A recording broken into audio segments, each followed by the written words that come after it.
How are you? You're in New York, right? I am in Philadelphia. Hello, everyone. We are live and welcome to the weekly show of What is School For? This interview, every time I introduce my show, I have to give a shout out to Seth Godin because my interview with him really inspired me to start this show. What is School For? On this show, I interview entrepreneurs, marketers, parents, homeschoolers, traditional students, and educators, school principals. We come here, we discuss, debate, and disrupt education. So today I am so excited and thank you for being here, everyone, even though we changed our time. I'm so excited to have the Mr. Future of Work to be on the show to talk about the future of work. Yeah. This is something that I'm really, really passionate about as a former professor living academia and trying to build my own school. I have visited so many websites, reports talking about the future of work, the future of school, the future of talents. So I'm just so excited to have Tim join us live. And I know you have another event coming up in an hour or so. So really appreciate your time and thank you so much for joining us live. It is so early for you, 8 a.m. So welcome to the show, Tim. Thank you so much. I'm so happy to be on the show. And I want to thank you for having me on the show. I love everything you're doing. I've been following you for the last 3 months now in this journey that you had with the live show. And I believe it's absolutely beautiful. That's awesome. So let's get started. And so how do you define? By the way, we are live on LinkedIn. We are live on Facebook. We are live on Periscope and YouTube. Yes, that's how we do it in the new age, right? So let me know in the comment section where you guys are joining us live, social media wise and geographically speaking. So, Tim, I want to ask you, how do you define the future of work? This sounds like such a big topic. I'm sure different people have different definitions. So, how do you define the future of work? Share with us. For me, when I think about the future of work, I really try to focus more so on career fulfillment. I think a lot of people, we discuss it from the standpoint of AI and automation.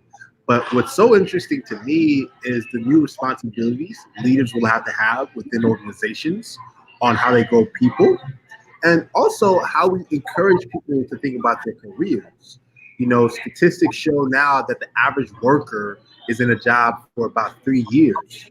But if you even look specifically at Gen Z or millennials, they're averaging about 1 to 2 years. So if this trend continues within the next 10 years, we might see people going in and out and pivoting to different roles within 6 months to a year, right? So now people have to have more clarity on their strengths and what they want to do to fulfill them. So I'm really fascinated by that. So when I think about the future of work, I think it's this huge opportunity for us to have more career control. Wow, I definitely I agree. I feel like at least for me, I have definitely taken more control of my life, Yeah. of my career, and I see that as a trend. I want to ask you, at first, you have been studying like the future of work the past 3 or 4 years. So after dedicating your life to study this, what are some compelling trends or like patterns that you have noticed that you think we need to pay attention to as entrepreneurs, business owners, and parents? I love that. So with the work that I do, I currently lead a company called Guide. And Guide is essentially a life skills training app for high school students to learn essential life skills from their favorite creators. And one of the reasons my team and I were building Guide is because one of the trends that we're noticing, and this is in the workforce as well as in high schools, is there's now this tremendous focus on life skills education and leadership, soft skills and behavioral skills in the workplace, as well as within colleges and at home as well. So we're actually building this product to really address the gap for 4.9 million low-income high school students who don't necessarily have access to quality life skills education. So that's one trend that we're noticing, and I've noticed from really being in the space in the last 3 years, is that although technical skills are often going to shift because there's always going to be new technology, one of the things that's going to be constant is the fact that behavioral skills, how we communicate with each other, how we think about managing our careers, how we seek to manage ourselves, right? All of those quality life skills are always going to be present. And there's no ceiling to life skills education or developing soft skills. So that's one huge trend I've noticed. And I think another trend I've noticed is the rise in the gig economy, right? You, for instance, are this entrepreneur who used to work in colleges, and now you have a LinkedIn live show, you're working and doing education consulting with different clients. You have more control and agency of who you work with and when you work more than ever before. And I'm in the same boat. I'm a CEO of my own company, but on the side, I'm doing speaking and I'm hosting events, right? Now I have this more flexibility to my career and my time. You're seeing more and more people choose to go the route of entrepreneurship and freelancing versus just staying in full-time corporate roles. And I think we're going to see that trend continue to exist. Wow, I absolutely love this. And even like just going back to your very first point, the rising popularity of life skill education. Even my upcoming program geared toward young adults is called the Life Accelerator. Wow. At digital literacy, life skills, and mindset. So I want to ask you, what do you think is the trigger for this? What led to this growing interest and popularity and maybe even demand for life skill education? Well, I think what I'm noticing is the fact that there's just this huge gap, and it's always been present in the fact that when we think about education and where it is right now, it's really focused on this industrialized model where we believe that if we have students in class from 9 to 3, and then right from 9 to 3. And then you have them go home to their parents, that at one point they're going to be learning life skills on their own. But the reality is that there's not really an environment or necessarily an incentive around them to learn life skills. So I think it's always been present. And I think we've always had technology being prioritized over actually educating students on, look, what's really going to matter more when you graduate college and you go into the real world, or you get your first job or your second job or your third job, is how you figure out what you're great at, what your strengths at. I'll tell you a really quick anecdote. I realized that one of my top skills in community building, product management, and leadership was when I was in college at the University of Texas at Austin. And when I was there for 2 years, it really gave me an opportunity to really think in depth about what can I offer the world. And while I was actually at the University of Texas at Austin, one day I decided to just take a day to myself. I went to the library and I literally sat in a brown desk, right, in a quiet library. And I thought to myself, what do my parents think I'm great at? What do my friends think I'm great at? What do I feel like I'm great at? What am I happy about? What brings me the most joy? And through that exercise, I was able to find a purpose statement for my life. And my purpose statement, and the thing that really keeps me going, is to strengthen the bonds that people share through compassionate action. That purpose statement and me realizing that I love community building really led to a lot of the work that I've been doing around the future of work and bringing people together to realize that, look, if you really want to be fun in this future, you have to learn to take control of your career. Wow, I love this. I really love this. It's great. And also, like what you discussed about, so the two trends, the first one is life skills, and the second one you discussed is gig economy. And I almost want to ask, yeah. So definitely, like I have, as you mentioned, you have multiple streams of income. I don't just do one thing. I do multiple things. That's definitely the trend. Yeah. So I want to ask you, like you are talking about, at your college.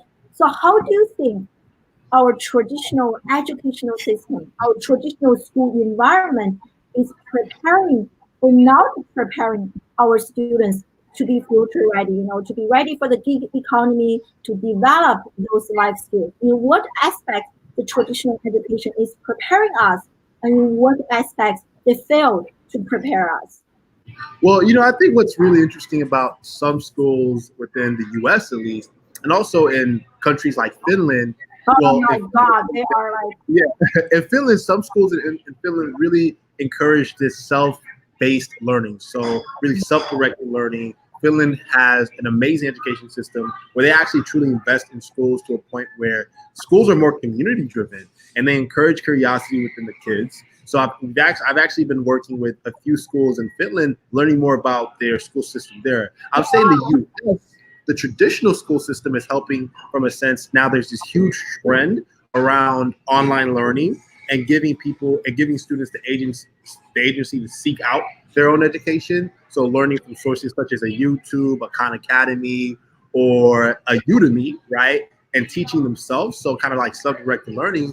But I also think where the current school system in high schools is lacking in the US is around this notion of blended learning. So you can have the inverted pyramid where you're offering students, the opportunity to learn online through e-learning, but there's still this human component where you bring them around people who are passionate about the same things that they're interested in, or you give them mentors and coaching and really coaching to help them figure out where they want to go in their career. This blended learning format, I think it's really missing in a lot of different high schools, as well as in college to a degree. And I believe that guidance is actually one of the biggest reasons why we're building Guide. We truly see it as an opportunity to incorporate Guide as a product and also an after-school program service to encourage blended learning in high schools and eventually colleges, hopefully. wow, that's awesome. I'm so aligned. I can't wait to check out a guide. I'm going to share the link in the comment section. In a second. And for me, I believe so. I taught in higher education for 10 plus years.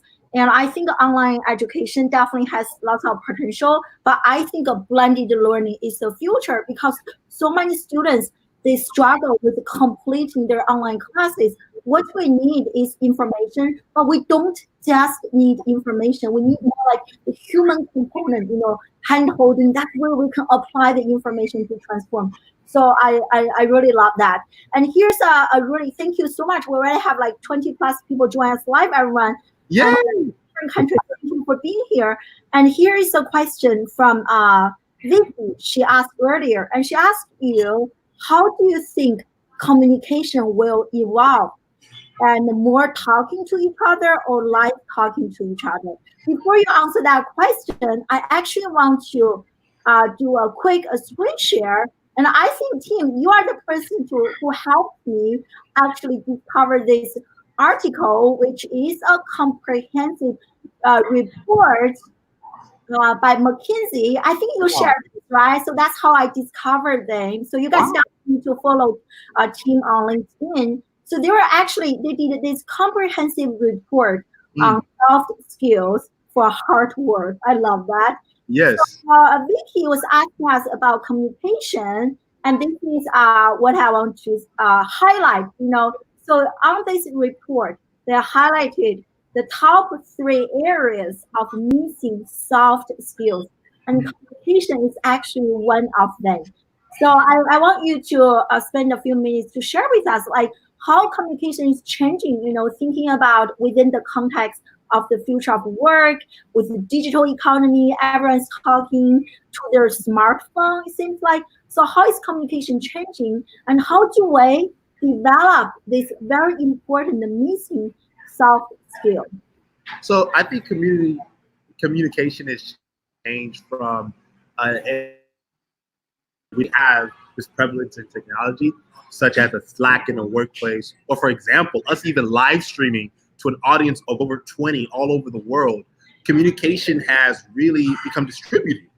And we now have access to information at our fingertips, of course, but also we have access to a global audience through social media.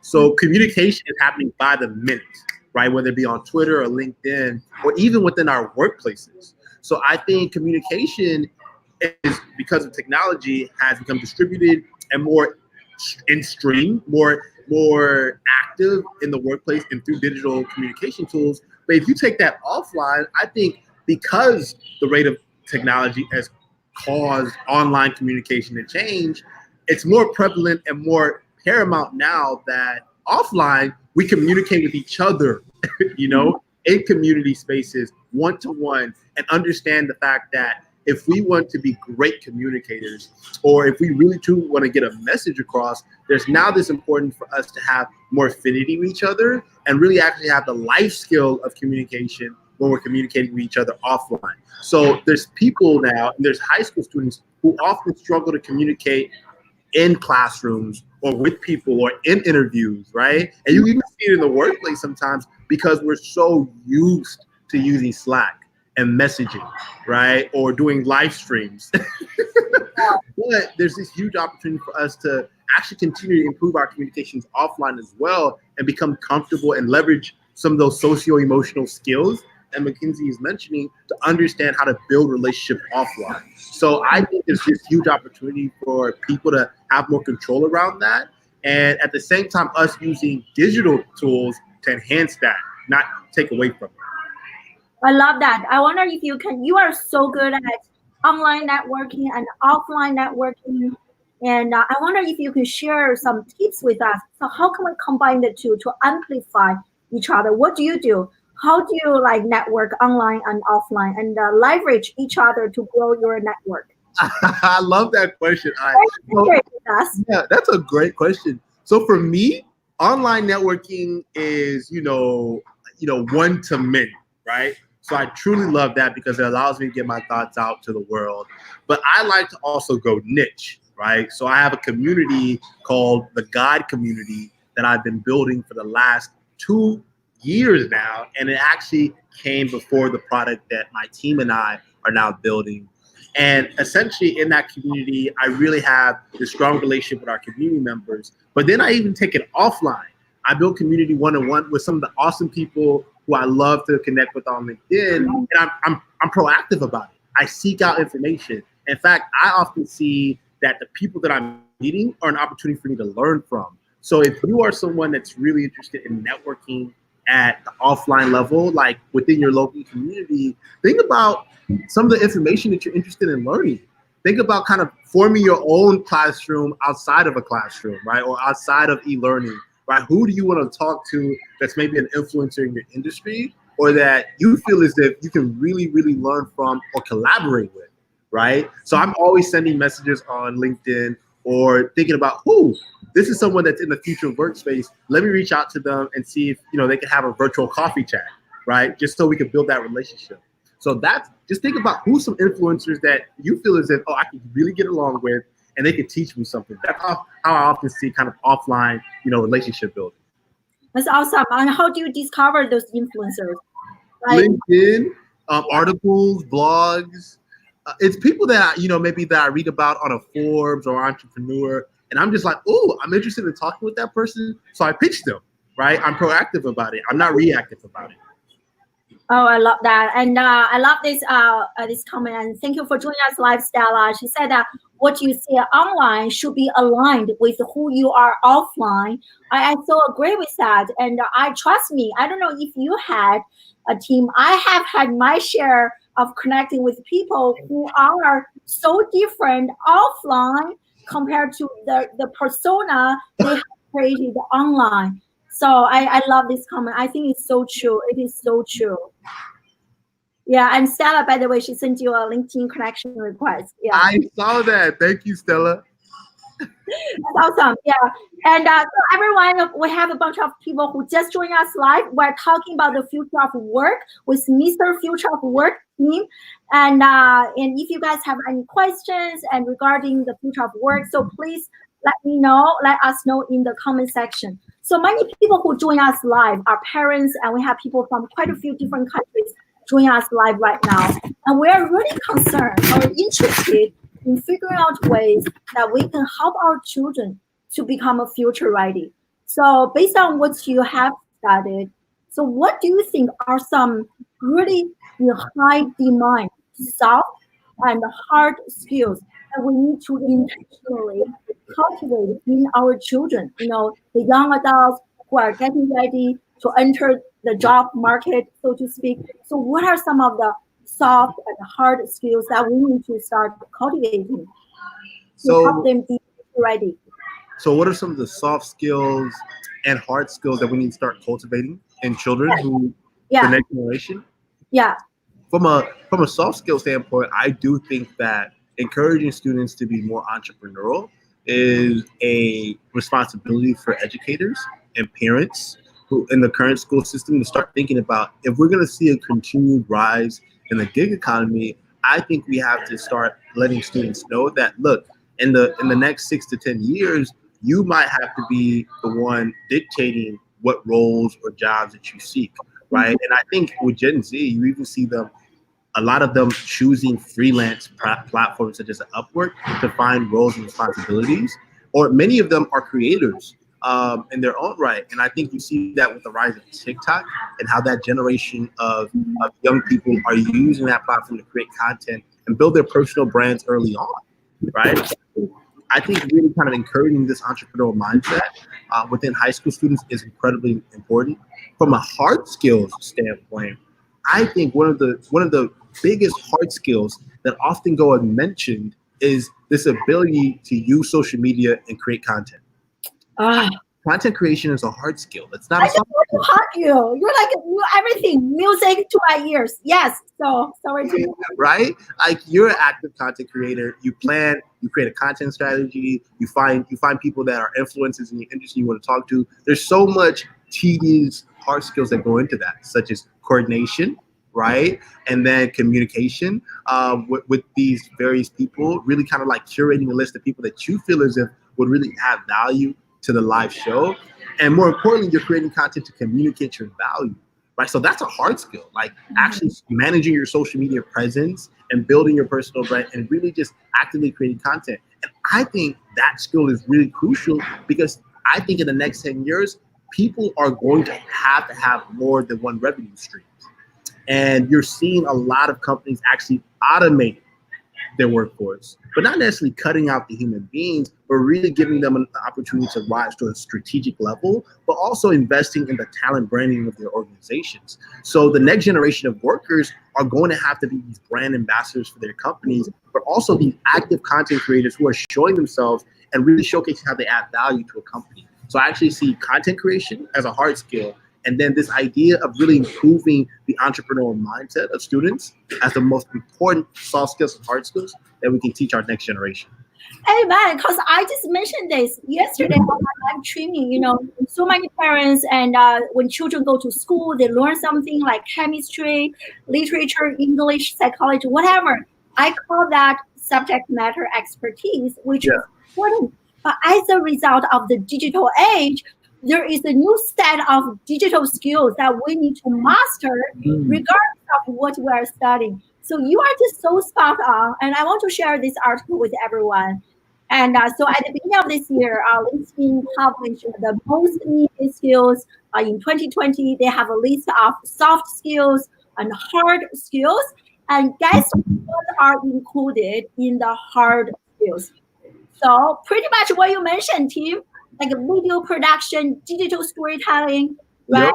And here, sales, how you are selling yourself, right? Yep. Not just storytelling, but story selling, and also affiliate marketing, influence marketing. How do you identify and connect with those people, create content, become a content creator? So, amen, amen. I love it. Cool. Yes. And Mike Yachts is joining us. Your best friend is here, and he is asking, how is the future of work influencing the future of education? Wow, I love that question. Thank you for joining us live. Great question. And I believe when I think about what I'm seeing in the future of work, because you're seeing this importance, Pam, that's a great question. That's a great comment, by the way, Pam, as well. When you're seeing this importance in the workplace, that we want people who are more motivated and are looking for fulfillment. And there's a trend in the workplace where Gen Z and millennials are asking and demanding that of organizations, but also baby boomers, Gen Xers. Everyone is asking corporations to start thinking more broadly about their social impact and actually having a more purpose-driven narrative to the workplace. And I'll give you an example. Satya Nadella, Microsoft CEO, he recently, when he came into the position of CEO with Microsoft, he instituted a growth mindset. to encourage a purpose-driven, more adaptive, more learning mindset within our organization, so people understand that look, your experience at Microsoft is what you make of it. So don't necessarily think that innovating and failing is a failure. It's more so an opportunity for us to grow and learn from each other, right? So really changing the former narrative of where Microsoft was this perceived bureaucratic company to now perceived as a company that if you want to go work in, you can innovate, you can learn, and that the culture is more welcoming. I think when we think about the workforce, and I see the trends within the future of work, is the fact that the next generation of students in high school right now, they're going to be demanding and also following these trends where they want to go into workplaces where they feel as if it's mission aligned to their values. It allows them to become more entrepreneurial, and the brand, the company that they work with aligns to their personal values.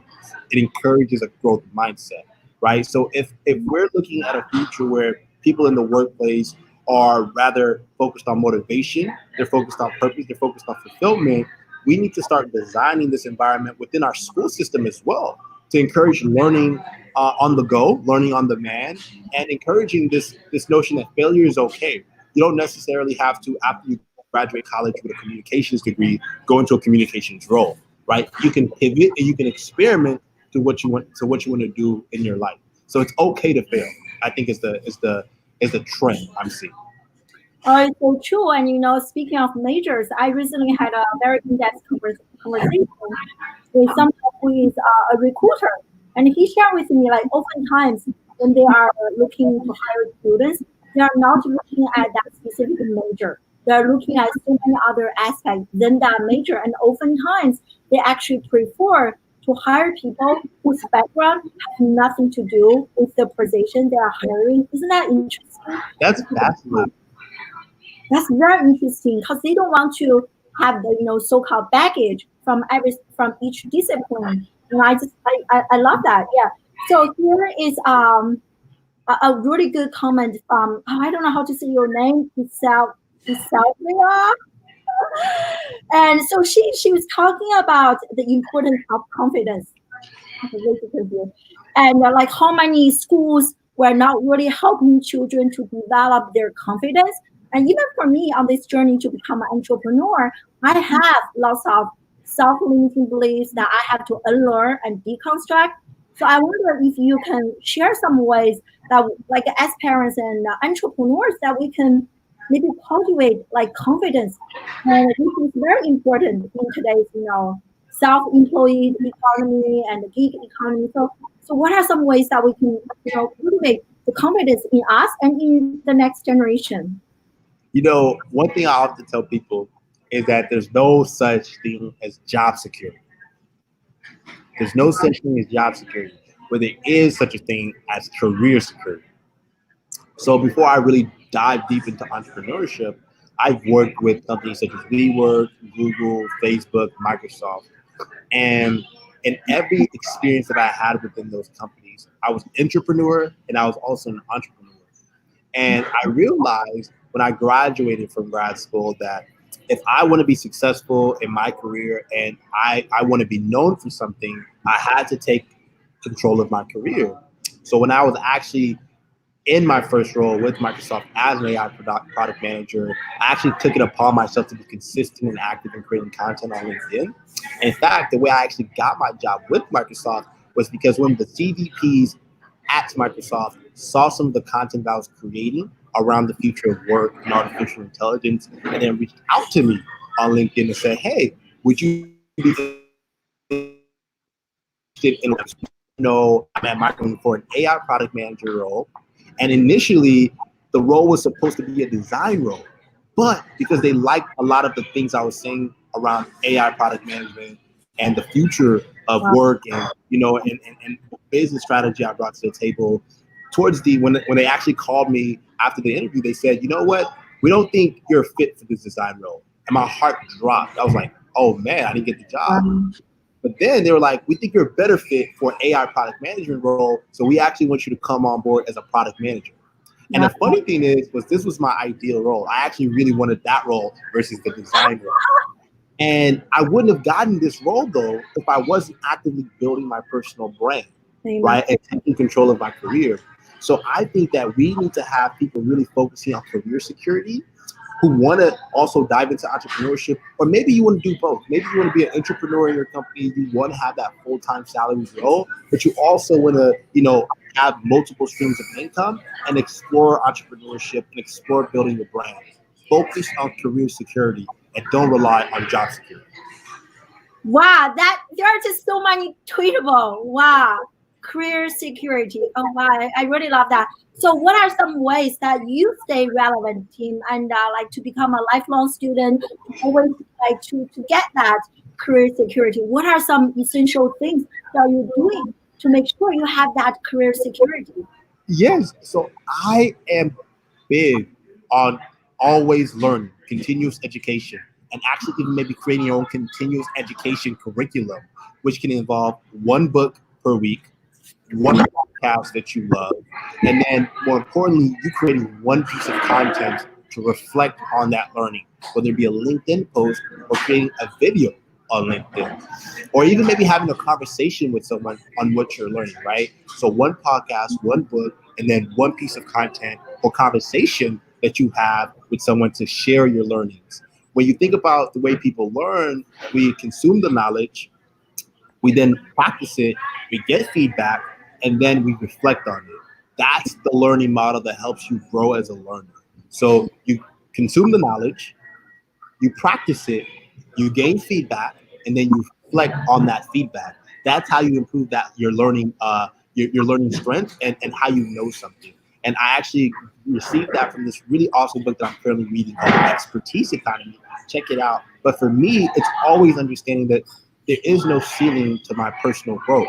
There's always something that I can learn because I don't want to be a know-it-all. I want to be a learn-it-all. So really having that curriculum in terms of continuous education has helped me, and I think it'll help some of the viewers and listeners that are watching right now.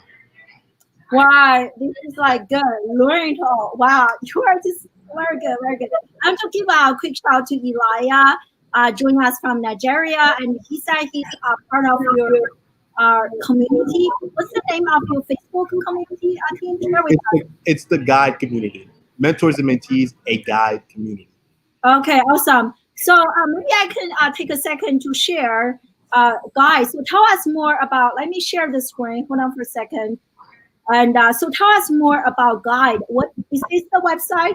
Yes, that's the website. Okay, so what is this about and how is this preparing us to be future ready? Yeah. So Guide is the life skills training app for 4.9 million high school students who are not getting the life skills education that they deserve in the workplace, in their homes, and also within the school environment. So we see Guide as this blended learning life skills training app, and we're going to be launching soon actually, where we're going to offer it to educators, and we're also going to have our own after school program that we give to high schools, in which we'll have our own youth trainers in these high schools helping the high school students in these high schools learn life skills. So we imagine students using Guide to create courses and content around entrepreneurship or financial literacy, or even how they can manage their careers and learn more about LinkedIn, right? So we really see it as a huge opportunity for us to change the way students learn and how educators teach life skills in the classroom, and also long term how parents teach life skills with their students and their child.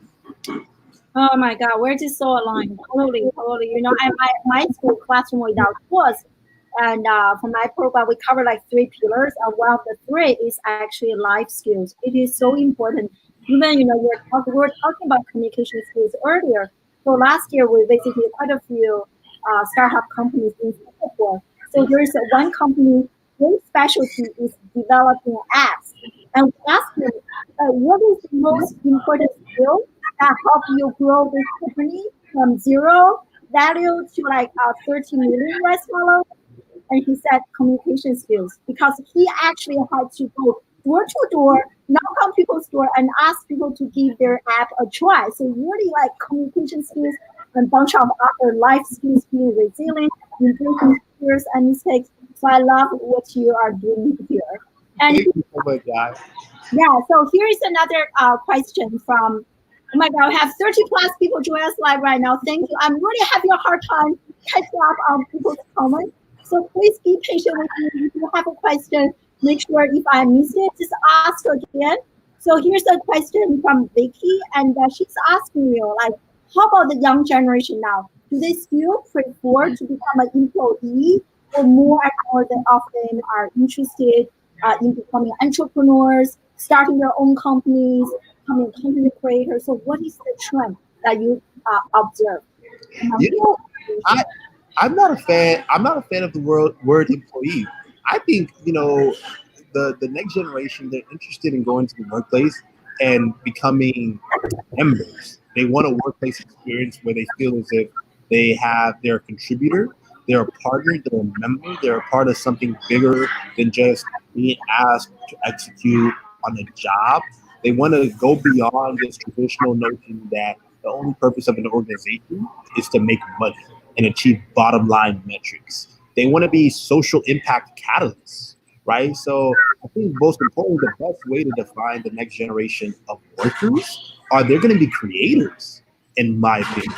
They are going to be creators. They want to create things, whether it be for their local communities or for big corporations such as a Facebook. Or, when I even think about our organization, Guide, we're really going to be investing on talent branding as we build long term. We're currently fundraising right now, but we want our hires to be our top representatives. They represent our brand, they represent our culture, they're our brand ambassadors. So the next generation is actually looking for roles within the workplace where they can be brand ambassadors versus just employees. Wow, I love that. So that is a concept that needs to be disrupted. I agree. I feel like even if you are an employee, you need to embrace this entrepreneurial mindset. Being creative, being proactive, and learn to figure this out and embrace failures. And I love that. We need to disrupt that. So here is another question, which I'm also curious about. You shared a little bit earlier, Tim, talking about your college, your educational experience. So here's a question from Alice. Thank you for joining us live.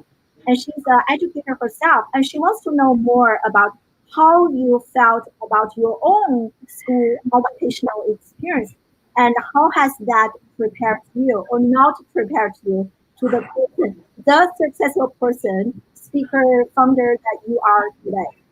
Oh my God, that's a great question. Thank you so much for asking that question. So let me give a quick snippet on my educational background. I went to high school, got a GED. I went to undergrad. I got a bachelor's in psychology, and I have a master's from one of the top universities in the world, the University of Texas at Austin.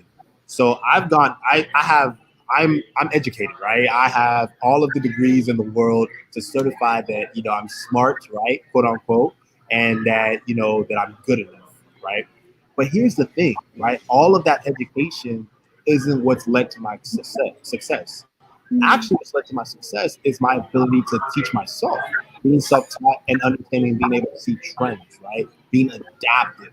But those are skills that I taught myself, right? So if you actually go and look at my LinkedIn profile, there's a list of certificates that I've received from LinkedIn Learning and other different e-learning platforms. But also, I'm learning through books. I'm learning through people, such as The Amazing Eye. I'm learning through podcasts. There's all of these various ways that I kind of consume information to stay relevant.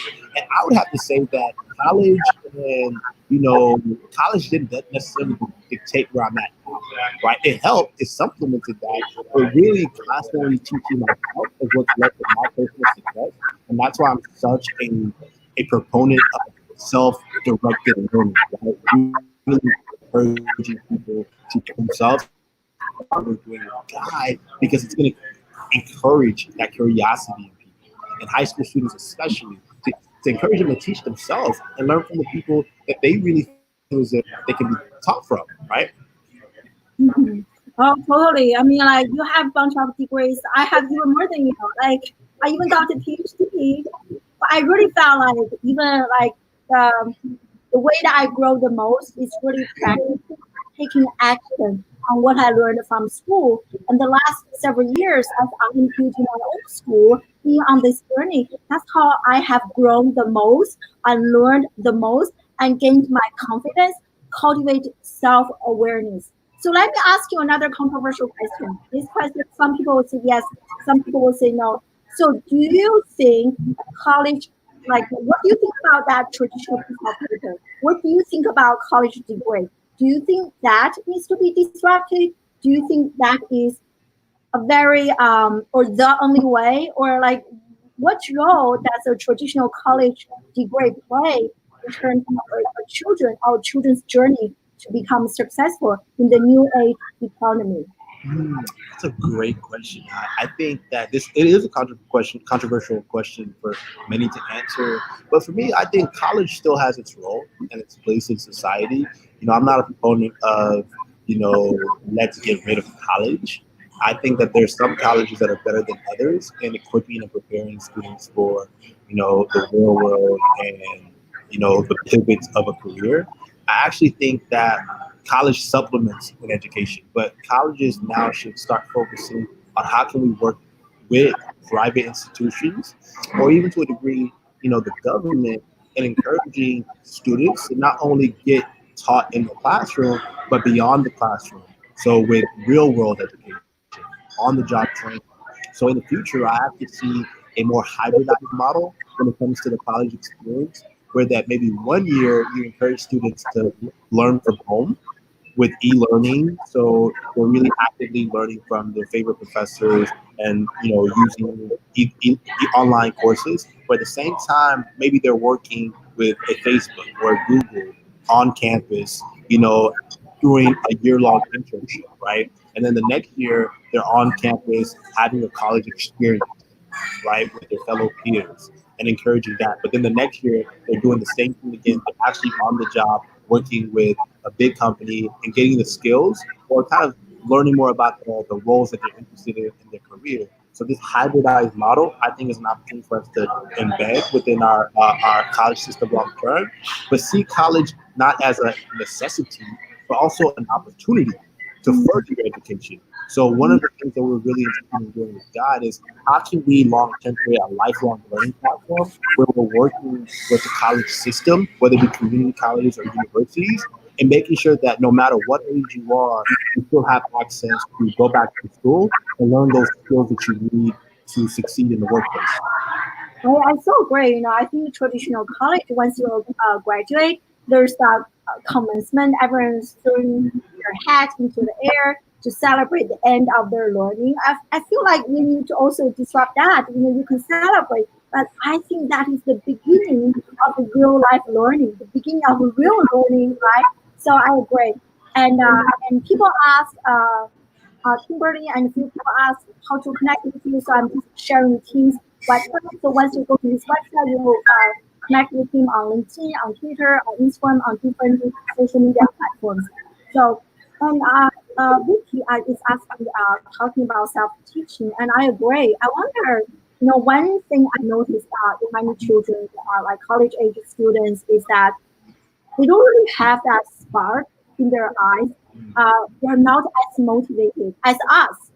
So I wonder if there are some tips you can share with us and to learn what are some effective ways to engage in self-education and to keep yourself like motivated and stay motivated. So what do you do to keep that motivation alive and to learn to teach yourself in a very effective manner. Not just like surfing online randomly. I really learn to build that motivation and discipline to stay on track. So learning is best when we encourage students as well as adults to set a goal around the education. So goal-oriented learning, right? So one of the reasons for me books around product management, the future of education, and kind of this whole notion around the knowledge economy and how information expertise has become so necessary, and how information is fluid, right? There's always going to be information, but it's really how are you searching and how are you gaining access to that information and making it meaningful. But the reason why I'm learning that information is because I'm currently building a product around education, right? and I talk about it, right? So the education and me seeking out that information is meaningful because I'm applying it in a variety of different ways, whether it be with the work that I'm doing or people that I'm talking to about this future. So when you have a goal around what you're learning, it becomes more meaningful, and over time you can retain it. So one of the ways I think we really motivate students is that if we create an environment where it's focused around learning based on goals versus just learning just to learn, right? Or they'll be more motivated. So, for example, if you're a high schooler right now and you have a high school student who's really passionate about music, and you tell them, "Hey, look, if you're really passionate about music, I encourage you to create your own song." What they would do is they would go online, they'll go to Google, or they'll go talk to a musician maybe, and they'll learn all of that information, maybe apply it, but it's with a goal and the intention around making a R&B song or making the hottest rap song, right? So because they had a goal and outcome around that learning, they're more motivated and hopefully more consistent in applying the knowledge that they're receiving. So when we think about creating classrooms or even an after-school program, such as what we're doing with Guide, we want to encourage goal-oriented learning because that's the type of learning over time that shows to create success.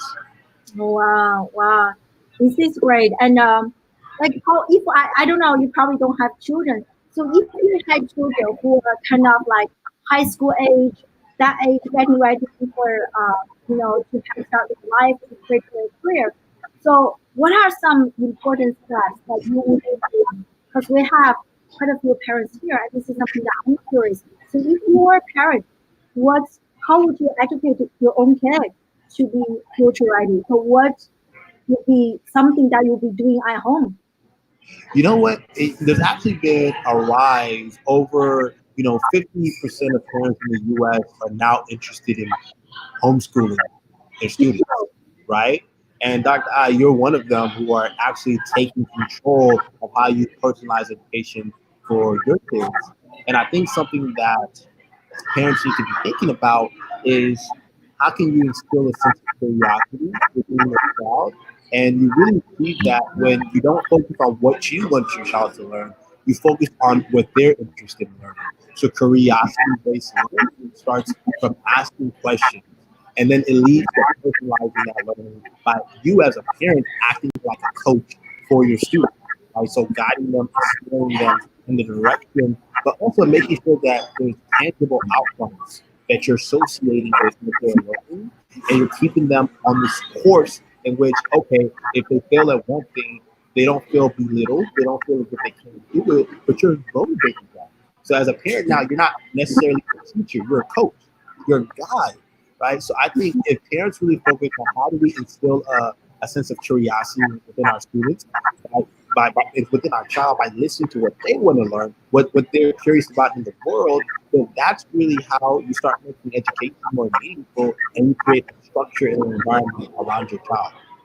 Oh, so true. I mean, like my kids, they're young. Like my 8 years old, I will be homeschooling him very soon after. Right now, we're in Philadelphia, but moving to Washington D.C., I will be homeschooling him. And he already told me exactly what he's interested. He's very interested in making candles and starting his candle making business. And through that, I have been guiding him like for that to happen, what else needs to happen. So he actually like developed his own curriculum and he was searching online. I need those materials and doing his math. Like I have this amount of money and how much I'm spending on that and this. I just to see the spark in his eye, the joy. It is something I never saw in my own undergraduate student. Who are like, oh, that's why this class almost over. They're not so interested. So I love the example you give, and it is so true.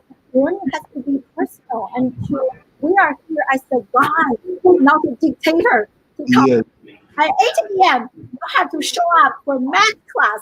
At 9 a.m. show up for music class. So I love what you mentioned. Yeah, and actually, like quite a few, like Elon Musk, he is actually homeschooled. So there are like yes, some very successful entrepreneurs. Yeah. I want to put out a shift. We're running almost out of time. I want to shift the angle a little bit. So for us, as solo entrepreneurs, business owners, so how can we create a workforce that is future ready? So as leaders ourselves, what should we do to create such a future ready workforce? You know what? I love that question, and I want to share something practical with some of the leaders who are watching this, or if you're leading a team. And I'm actually currently writing a book about this. It's called The 7 Habits of Dynamic Leadership. Discover your purpose, embrace change, and lead like your legacy depends on it. And I think as leaders, we have to realize we're leaving a legacy within the workplace and in people's lives. So if you really want to be a leader that's building a future ready workforce, here's a habit that I need you to embrace, right? Focus on being a more compassionate leader. Okay. And you focus on being a more compassionate leader and asking one of these 2 questions that I don't think leaders often even ask their people. One, what are you learning? What have you been learning within our team, right? One. And two, how can I support you, right? And there's 2 things that question triggers. It showcases one, that you as a leader care about your people, that you're just not in it for their bottom line results, but you're in it for their growth. But also, it actually puts the onus on you to ensure that they're growing in their field, in their discipline, in their role, and that you are taking responsibility to grow them, right? Not just keep them in the same role, but you really care about their long-term development, right? So to be a more compassionate leader, which is one of the habits that I talk about in the 7 Habits of Dynamic Leadership, ask that question. We are now moving away from this workplace and just focused on managed by order, by delegation, to more so lead by growth, right? We're shifting from managed by delegation to leading by growth and instilling care in all of the interactions that you have with your people. So that's really how you create a future ready organization. You show that you care about your people and asking those little questions. Do it every week. Put it on your calendar and do it every week. And I'm sure you're going to see results in how the people treat you and how they treat the work that they do. So powerful. What's the name of the book again? The 7 Habits. I'm losing you a little bit. So Yeah, the 7 Habits of Dynamic Leadership. Discover your purpose, embrace change, and lead like your legacy depends on it. wow, I can't. I will make sure to include everything in the show notes. And I want to go back to this question that Des mentioned. And so she wanted to ask everyone's opinion regarding unschooling. You're familiar with this concept going back to education we discussed earlier? Unschooling. Unschooling. Yeah, so this is how my take on this, Des, since you asked this question. So for example, when my children come back home and I ask them, so what is something that the teacher mentioned today that you think is good and why? And what is something that the teacher mentioned today that you think is not true and why? And what is a good mistake you made today? So when he comes back home, my older son, and I ask him this question kind of to deconstruct a little bit of what he learned from school. So anyway, if you're not familiar with this, it's okay. I want to ask everyone, maybe you can do something in the comment section of schooling. So sorry, I'm kind of going back and forth here. And also talk about, for us to become leaders and future leaders. I think in one of your talks, you talked about create a more personalized work environment, create a more personalized experience. So unpack that for us a little bit. What do you mean by that? So a more personalized work environment is, as leaders, us encouraging and giving our workers options on where they choose to work and how they choose to work, right? And I'll give you an example of this. Reed, which is an education tech company that's based out in San Francisco, their CEO, and they actually, so their CEO, they actually built the expertise economy with their chief learning officer, Kelly Clarkson, I believe. And in what they talk about is that at Degree, they have a distributed workforce. So they have employees who don't work in the Bay Area, they work in areas of Mississippi or in the UK, and they give their workers options on if they choose to come into work within any day of the given week or not, right? They only come to work if they have to. Maybe if there's a responsibility or there's a project and there's someone that they have to meet with. So because they just give their employees that option, they've seen a rise in employee engagement. They've seen a rise in employee happiness and NPS scores. So just giving your people options on how they choose to work and understanding that one, people who are working right in the workplace, they're adults, right? They're not cogs, they're not robots, they're people, right? They have families, they have friends, and more importantly, they have the ability to choose and design their working styles that lead to one their productivity, also their fulfillment. So I think leaders think about your team. Are you giving your people enough options in how they choose to work and also how they get the work done? Right? So if you're creating a results-oriented, personalized work environment, people are going to showcase more happiness, more eagerness, and also more fulfillment in their work. Wow, I really love this. I also learned a new concept of chief learning officer. Wow, like create a more tailored, personalized experience. It's like, I going back to school. That's what students need, a more personalized learning experience. Yeah. So this is such amazing conversation, and I cannot wait to go back and rewatch that because I'm multitasking. I'm not really 100% present, but you shared so many great points, and I just can't wait to watch this. And everyone, make sure to connect with Tim. Yes, please. I shared his website earlier, so definitely, and quite a few people definitely want to connect with you. And so, as you guys can see, he's a fountain of knowledge. And so, I hope. So this week we are actually went live 1 hour earlier than the normal. So next week we are going back to the normal time, which is 9 a.m. Pacific time and noon Eastern time. We are actually, you may know this person, Tim, and we are having Joel, to come to the show. He's a very experienced recruiter. We are going to discuss some of the trends that he discovered from hiring so many people, hiring talents, and what are some things that we need to be aware of as entrepreneurs and parents if we want to help our children to be future ready. So I hope you guys can join us next Friday at the time I mentioned. And thank you so much again, team. And thank you so much, everyone, for spending an hour with us on a Friday morning and from all over the world. I appreciate you guys so much. And see you guys next Friday at noon or 9 a.m. Pacific. Thanks again, team. Bye, everyone. Thank you, Dr. Bye, y'all.